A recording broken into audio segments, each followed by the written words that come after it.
Finishing a game didn't used to mean the end of the story. Sometimes our favorite games had the opportunity to have new life breathed into it by virtue of DLC or expansion packs. Expansions, by and large, aren't something exclusive to the 360 and PS3 era of games. We've had expansions nearly as long as gaming has existed. Developers being able to expound on their finalized designs while also having the safety of a pre-established consumer base who purchased the base title worked as a symbiotic relationship between player and creator. Not just some skin pack or extra quest. We're talking about a full-on extension of the story, complete with new areas, a cast of new characters, and tantalizing sights and sounds that revitalize that feeling of your first playthrough. Think Elden Ring with Shadow of the Erdtree, or RimWorld with whatever the hell you guys are doing over there. Is that guy naked? These expansions weren't just add-ons. They were carefully crafted experiences that added real value to the game. They weren't something you just downloaded to pass a few extra hours. They were almost mini sequels, giving you a reason to fall in love with that game all over again. But if we fast forward to 2024, that era feels like a distant memory. Instead of fully fledged expansions, we're met with live service models and microtransactions, with studios dropping content in small, bite-sized updates instead of grand, story-driven add-ons. It's a completely different approach, and while it makes sense from a business standpoint, it's hard to not feel like something was lost along the way. Expansions represented a promise to fans that studios wanted to keep building on their worlds, that there was more to discover if you were just willing to dive back in. But today, well, let's just say we're more likely to see a new battle pass than a new chapter of a story.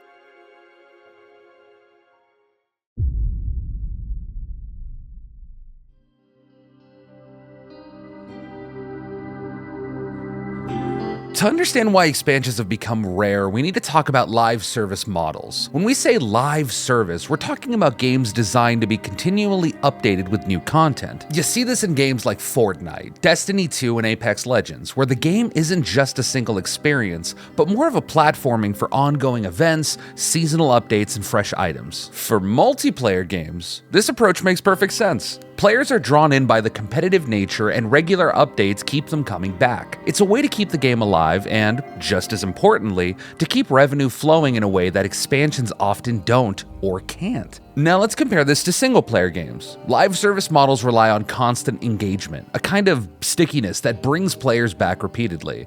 But single-player games have a different sort of DNA. When we pick up a single-player game, we're looking for a cohesive experience with a clear beginning, middle, and end.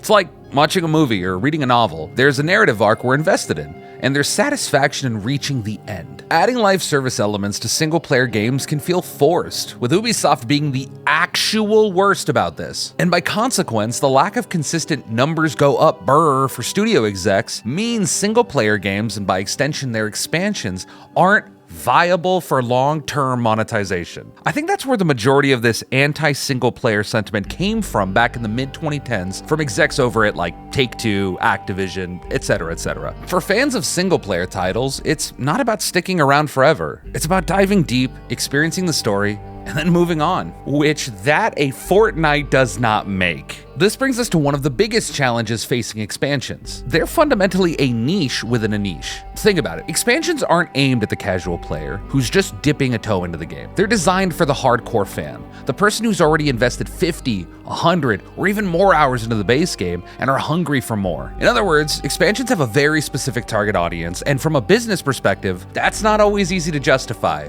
at least not now. Now don't get me wrong here. I'm not exactly aiming in defense of the death of traditionalized expansions. I think it goes without saying that the age of live service models are, hopefully, rapidly facing their due death point thanks to major bombs like Concord, Anthem, Overwatch 2, at least at first, and countless other failures to launch within their product demographic. Apex Legends battle passes are down in numbers, The Last of Us multiplayer game was canceled, and so on and so on. If I had it my way, we wouldn't be encouraging these shady models, and we'd go back to the days of paying for a title once and having the full experience then and there, on disc or download, without a 300 gig day one update in item shops. But at this point, we've made the bed, and we have to lay in it.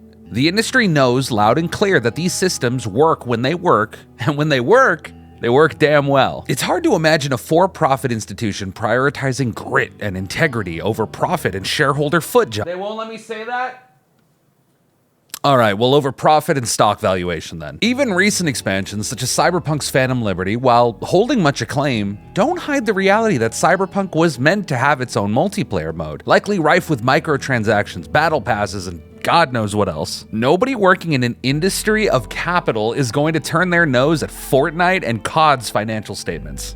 Sucks be as it may. For studios, creating an expansion is a huge commitment. It's not just a matter of designing a few new levels or adding a new weapon. It's about crafting an entire new chapter that feels substantial and satisfying. And all of this is for an audience that's likely smaller than the total player base. When a studio invests in an expansion, they're essentially banking on the most dedicated fans, hoping they'll return for more. But if that audience isn't large enough, or if the expansion doesn't resonate, that investment can quickly turn into a loss. Consider how expansions also face the challenge of timing. Unlike live service models, which can adapt to player feedback and adjust over time, expansions are usually released in one go. If they miss the mark, whether due to high expectations, lack of polish, or just not enough new content, there's little room for recovery. And with development costs for AAA games reaching all-time highs, expansions have become riskier than ever. For many studios, it's easier to lean on smaller updates or microtransactions than to take a gamble on a single high-stakes release. When an expansion lands well, it doesn't just boost a game's reputation, it can breathe new life into a title, bringing back lapsed players and even capturing new ones. But for every Shadow of the Erdtree or Phantom Liberty that hits the mark, there's an equal number that either don't resonate with players or fail to justify their price. And in a world where players are more vocal and critical than ever, studios can't afford to drop an expansion that doesn't live up to expectations. Unless you're Bethesda. Then you can just release like 40 games that don't even fucking meet anyone's expectations. Let's start with a success story. Cyberpunk 2077's Phantom Liberty. Cyberpunk had one of the most infamous launches in gaming history, but CD Projekt Red used Phantom Liberty as a way to redeem the game in the eyes of fans. This expansion wasn't just a quick add-on either. It introduced a new storyline, fresh content, gameplay improvements, and a high-profile addition to the cast in Idris Elba's character. In essence, it was marketed almost as a second chance for the game, and for many players, Phantom Liberty delivered on that promise. It wasn't merely about patching the game's problems, it was a full, immersive experience that recaptured some of the initial excitement surrounding Cyberpunk 2077. In this case, Phantom Liberty worked because it felt essential, almost like the game wasn't complete without it. For players, this wasn't just another DLC. It was a reason to come back and re-experience a game they may have written off.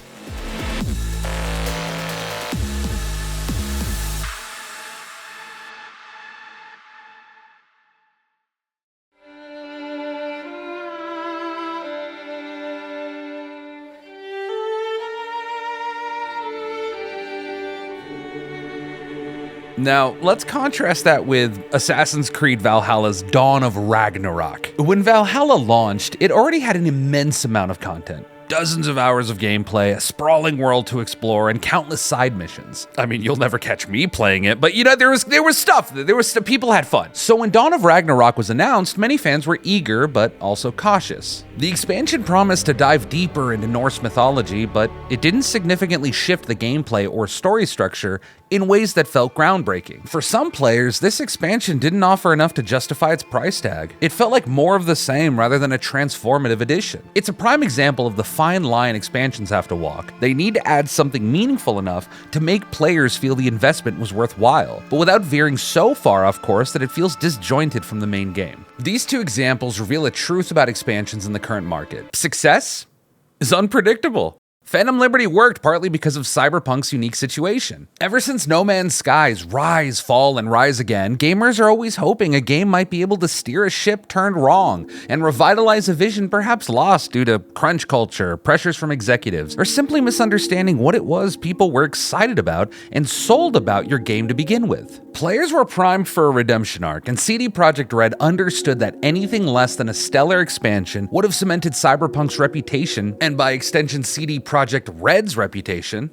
as a failure. But in Dawn of Ragnarok's case, Assassin's Creed Valhalla didn't need saving. The base game was already packed with content, and for players who are into that sort of thing, had spent dozens of hours in Valhalla's world, another lengthy add-on was less of a necessity and more of a nice to have. So what makes an expansion worth the investment in today's market?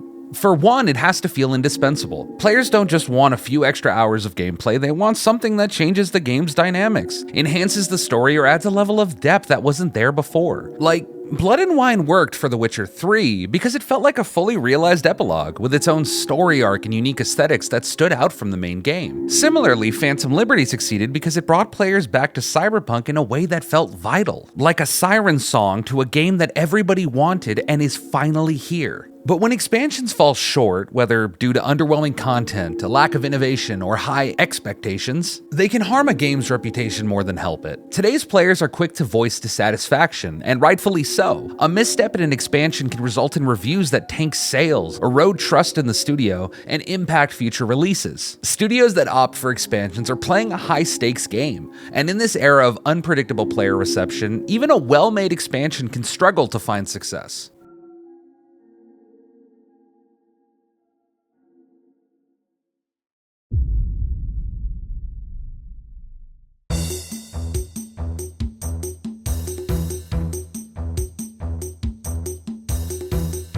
While successful, well-received single-player expansions are becoming farther and fewer between, MMORPGs have never really seemed to be impacted by this sort of thing. Games like World of Warcraft, Final Fantasy XIV, and The Elder Scrolls Online continue to release large, story-driven expansions that introduce entire new regions, quest lines, and gameplay features. But why do expansions thrive in the MMORPG world while struggling in single-player contexts? The answer lies in the unique business model of MMORPGs and the expectations of their communities. MMORPGs operate on a fundamentally different structure than single-player games. They're typically built on a subscription model, which means that the studio has a vested interest in keeping players engaged long-term. Expansions, in this context, are more than just extra content. They're essential for keeping the game alive and the community engaged. Each expansion isn't merely an addition, it's a renewal. It's an opportunity to bring players back, to introduce sweeping changes, and to reinvigorate the community. Without expansions, MMORPGs would struggle to keep players' interests year after year. The appeal of expansions for MMORPGs also comes down to a social element. These games are communities as much as they are experiences. Players form connections with other players, build guilds, and participate in large-scale events. An expansion doesn't just bring in new quests or items, it revitalizes the social fabric of the game. Players return not just for the content itself, but for the shared experience of exploring new areas, facing new challenges, and adapting to new systems together. This dynamic doesn't exist in the same way for single-player games, where expansions have to stand on their own rather than as a part of an ongoing social experience. Consider World of Warcraft, which has maintained its player base for nearly 2 decades through expansions. Each expansion feels like a major event in the community, introducing new races, classes, and lore that fans eagerly anticipate. It's not just about playing the game, it's about experiencing the game alongside a community of players who are equally invested. It's how fucking Asmongold has a career. Listen, guys, I shower about once a week. In a single-player context, it's much harder to have that same shared anticipation, which makes it harder for expansions to capture that level of engagement. You know, unless you're this guy. Look at this guy.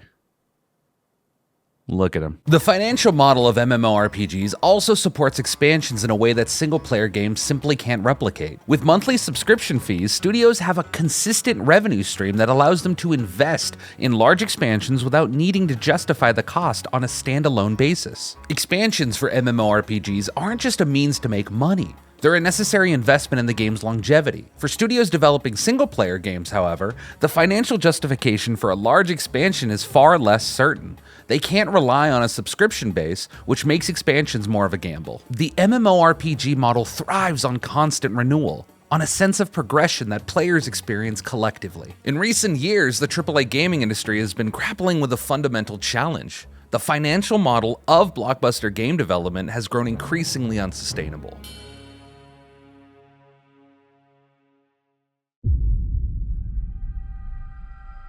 The cost to produce a high-budget game has soared to the point where major studios invest hundreds of millions in development with the hope that launch day sales and pre-orders will offset these expenses. This all-or-nothing approach creates immense financial pressure and is a significant reason why so many studios lean into live service models and microtransactions, lest they fall under the pressure and close altogether, with Concord just being the latest in a long string of studios being shut down by this very reality. One-time purchases often fall short in an era where development costs have ballooned and each new release competes with an ever-growing catalog of high-quality games. In comparison, smaller studios like Hello Games, the developers of No Man's Sky, have managed to thrive without additional monetization strategies.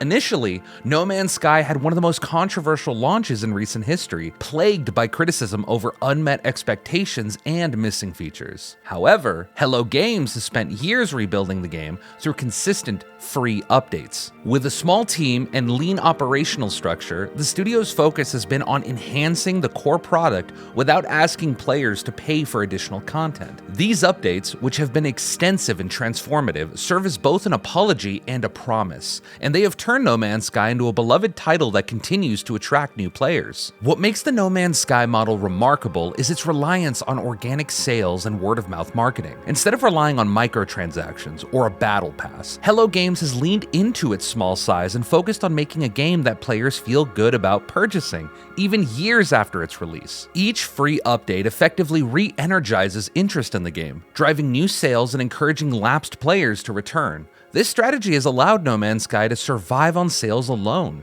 proving that a well-maintained game with a loyal fan base can sustain itself without constant monetization. The difference lies in the studio's ability to operate with a smaller budget and less overhead, which would be nearly impossible for a large AAA studio with extensive costs and shareholder expectations. The AAA model is often structured around frequent releases, high-profile marketing, and the expectation of immediate returns. Each title represents a colossal investment that needs to be recouped rapidly to maintain investor confidence and fund future projects. This has led to a reliance on battle passes, in-game shops, and season passes, as studios seek to transform games into continuous revenue streams rather than standalone experiences. The contrast between the Hello Games of the world and the larger AAA studios highlight an important point about the industry. Financial flexibility can directly influence creative freedom. Studios that operate on smaller budgets and do not rely on massive day-one profits can afford to take a longer, more player-friendly approach. The fact that No Man's Sky is thriving off its initial sales and sales made thereafter, while AAA studios struggle to sustain their models, speaks volumes about what players are willing to support. This brings us to an important question for the industry.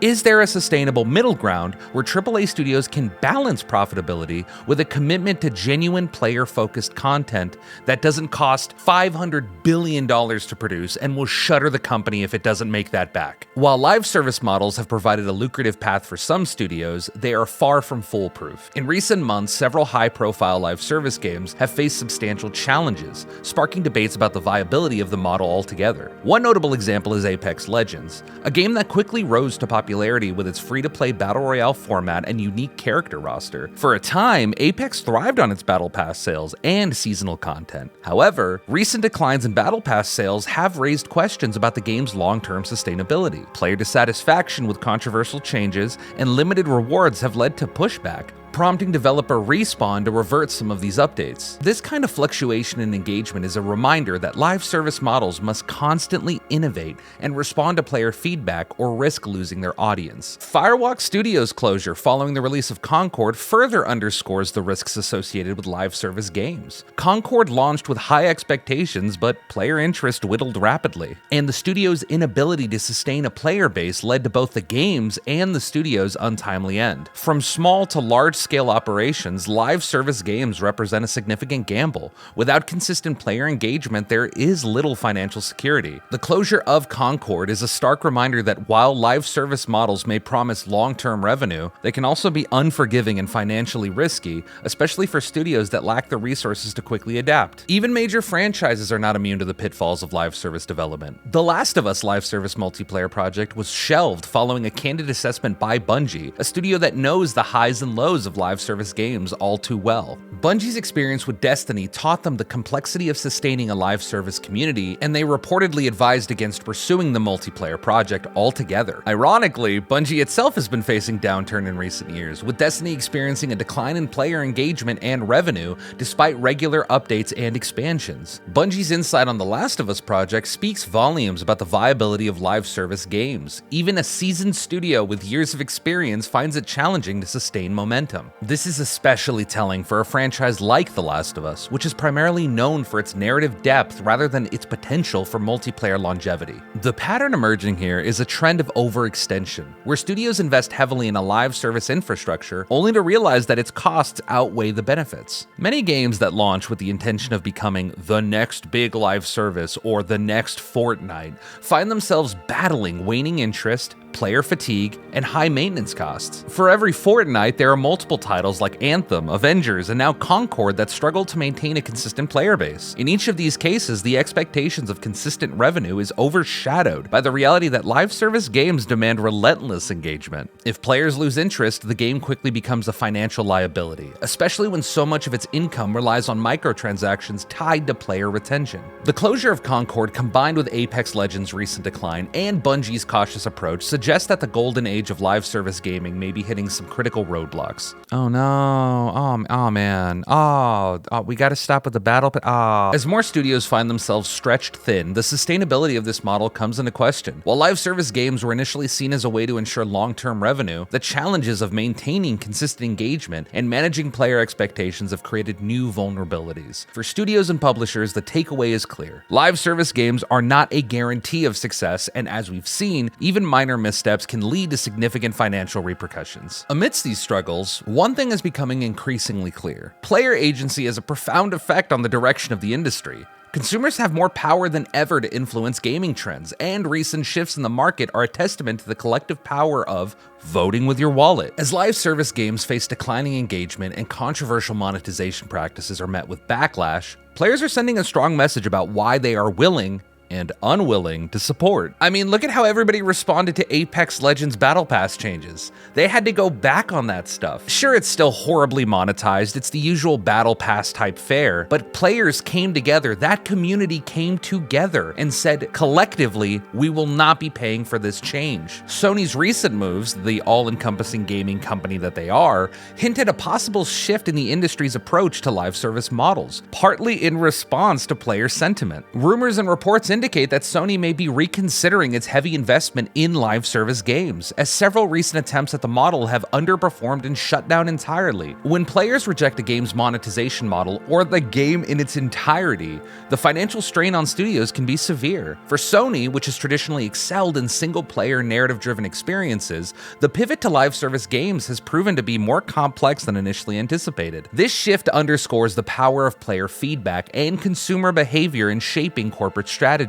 But it's not just about reacting to negative feedback. Player agency also shapes the industry through positive reinforcement. Games that adopt player-friendly models like No Man's Sky with its free updates are often rewarded with loyalty and sustained sales. When players see that their support goes towards meaningful content rather than cash grabs, they're more likely to invest in the game, return for updates, and even recommend it to others. This model not only cultivates a loyal player base, but it also builds long-term goodwill that can prove invaluable. The rise of indie studios that prioritize gameplay and value over profit margins highlights a growing segment of the industry that succeeds by listening to its audience, rather than solely its shareholders. Where you spend your money matters. The industry takes note when players rally behind certain practices or reject others. It's unironically one of the best things that the gaming community is able to do collectively. Voice change. We might not all collectively agree on what the change is, but what other industry does this? If players want to see a return to high-quality single-player expansions or more transparent monetization practices, they need to support the games and studios that prioritize those values. By choosing to invest in games that respect their time and money, players can help shift the industry back towards models that emphasize quality over quantity, storytelling over transactions, and genuine engagement over artificial retention.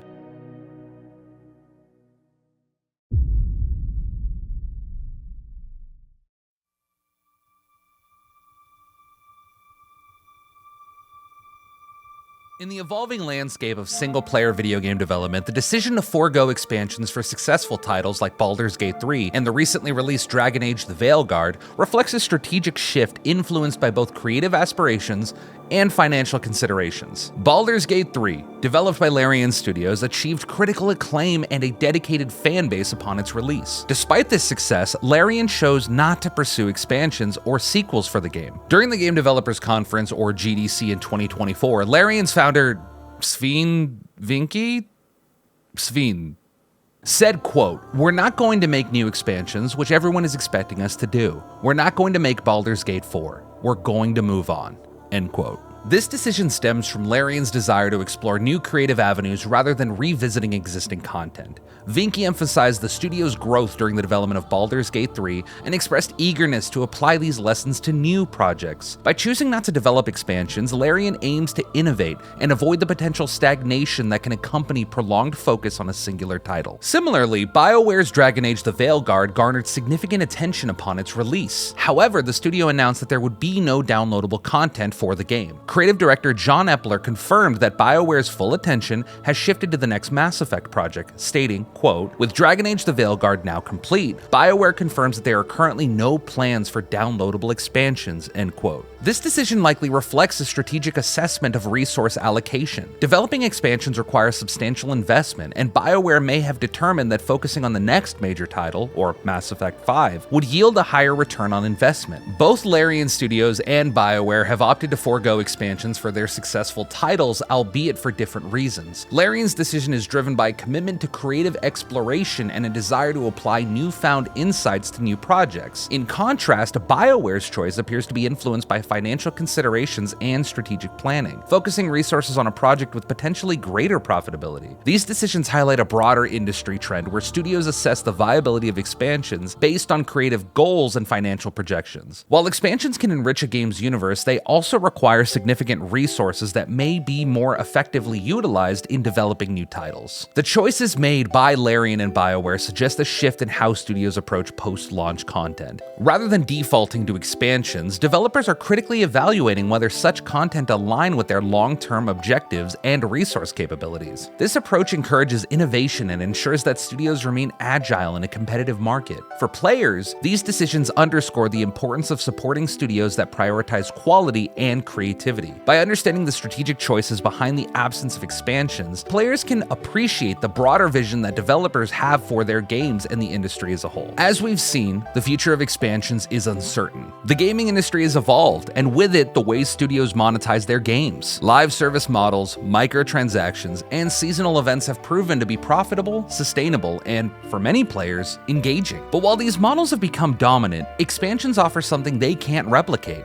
a sense of depth, immersion, and closure that's increasingly rare in modern gaming. For fans of traditional expansions, this shift is bittersweet. On one hand, it's understandable that studios are adapting to a market that favors live service models. On the other, there's a real loss in the decline of expansions. They represented a kind of storytelling that respected the player's investment in the game's world and characters. Expansions weren't about maximizing profits. They were about adding value to an experience players already loved. If we want studios to continue investing in deep, narrative-driven content, we need to show that there's a demand for it. We need to support expansions that go beyond surface-level updates, that offer something transformative. And as long as there are players who value that experience, there's a chance that expansions will continue to be a part of gaming's future. So here's the question I'll leave you guys with. Are expansions worth saving? Do we as a community want to see more of these immersive, story-rich add-ons? Let me know down in the comments below. If you like what you saw and you'd like to see more, please consider leaving a subscribe. It's been like almost a year since I last uploaded, but I'm looking forward to getting back and reintegrated with making YouTube videos, so please let me know if you liked it with a like, disliked it if you disliked it, and I appreciate you guys. The next video is going to be the 1 year later on Starfield, so if you guys have been waiting for that, that's absolutely coming. It's gonna be long. It's gonna be a long video. We're covering a lot of bases. After that, we're gonna be talking about season 1 of the Fallout show. There's a lot coming. We're working on a lot of things. I'm working on a lot of stuff, and I'm really excited to share it with you guys once it's done. Anyway, if it's morning, night, dawn, or dusk,